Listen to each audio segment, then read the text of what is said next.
B'kollaborazzjoni bej il-Korporazzjoni għas-Servizzi tal-Ilma u Heritage Malta qed jinqelbu b'mod diġitali kollezzjoni ta' aktar minn 15,000 pjanta storika tas-servizzi tal-ilma lokali. Dawn il-pjanti li jmorru lura aktar minn seklu juru s-sistemi tal-kanen, stazzjonijiet tal-impumpjar tal-ilma kif ukoll xogħlijiet pubbliċi u pjanar f'pajjiżna.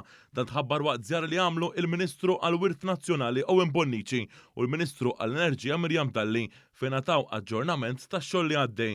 Meta jitlesta dan ix-xogħol il-Korporazzjoni għas-Servizzi tal-Ilma se jkollha aċċess diġitali għall-informazzjoni li hija kruċjali għall-operat tagħha. Dan il-proġett se jżid il-ħeffa tar-riċerka b'aċċess fil-pront għall-arkivju filwaqt li tonqos il-possibilità li ssir ħsara lil pjanti oriġinali li huma pjuttost fraġli.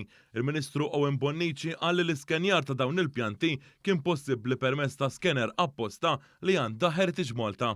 Bis-saħħa ta' din it-teknoloġija qegħdin naraw illi ninterpretaw bl-aħjar mod dak li missirietna għamlu fejn jidħol id-distribuzzjoni tal-ilma bis-saħħa tal-iskenjar ta' eluf ta' pjanti li għandhom valur storiku importanti ħafna.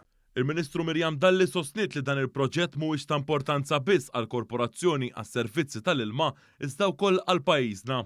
Il-korporazzjoni fil-fatt għandha ħafna u ħafna dokumenti li jiddokumentaw l-istorja tal-ilma f'pajjiżna. U b'dan il-mod, grazzi għal kollaborazzjoni ma' Heritage Malta, tkun aċċertat li dawn id-dokumenti jkunu aċċessibbli għal pubbliku imma fl-istess ħin li jkunu imħarsa u anki digitalizzati.